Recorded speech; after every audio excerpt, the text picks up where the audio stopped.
In this video, I want to talk a little bit about Murder on Eridanos, which is the last and final DLC that's launching today for the Outer Worlds on Xbox, PlayStation, and PC.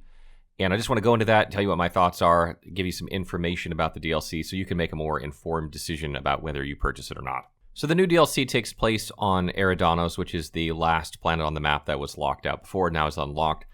You begin this quest after completing Radio Free Monarch, just like the other DLC. But this area is a little bit higher level, so it's intended for you to do probably after that DLC. So it's content that's developed, designed for you to do after you complete the game, or for after you complete the other DLC, even though that's not specifically required. Eridanos a little bit kind of reminds me a little bit of BioShock Infinite and the areas in that game. I wouldn't say like to an extreme it does, but I sort of get that same vibe from playing through it. And I think that's the thing you're going to notice right away. There's these sort of floating surfaces throughout the sky, and you're going to travel between these rope bridges between the different areas as you do the quests in this area.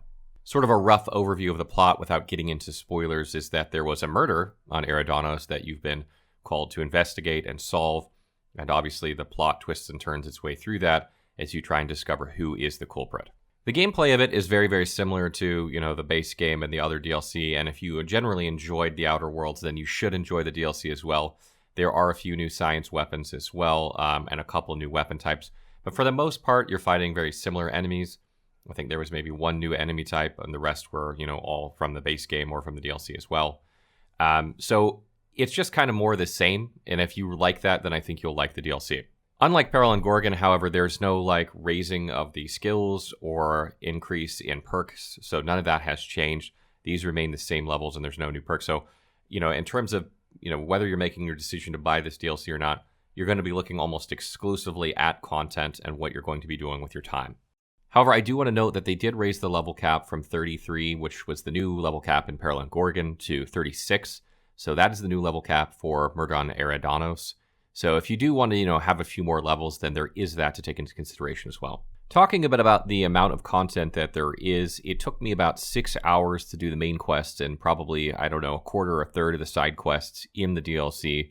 So I'm guessing it's going to take most people about 8 hours to see, the side quests and the main quest if they do everything, and probably another couple hours if they go ahead and see both endings, because it seems like there are at least 2 endings to the DLC, so you kind of have these split paths.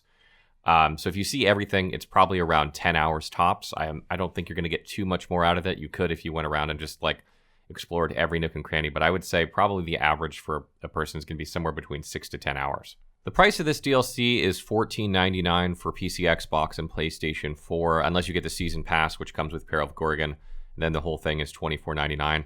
And I have to say, I feel like that's quite a bit of money for a DLC that's maybe 6 to 10 hours for this quality of a game, which, again, is not a AAA game. I think it's probably AA. I think most people would agree with that. For a game that's almost a year and a half old at this point, maybe if this DLC had come out a year ago or maybe even, 6 months ago, maybe they could justify this price tag. But as it stands right now, I think it's probably a bit overpriced. If you already own the Outer Worlds and you don't own Peril of Gorgon and you're considering, which DLC to get, I think Murder on Eridanos is a much better DLC in my opinion. It lacks some of the things that Peril and Gorgon adds to the game though, namely the skill, raises and some extra perks. I don't know if you get those if you don't own the DLC or if they are added to the base game, so I haven't checked that out. But assuming that those are added with Peril and Gorgon, I think that makes a compelling case to buy Peril and Gorgon.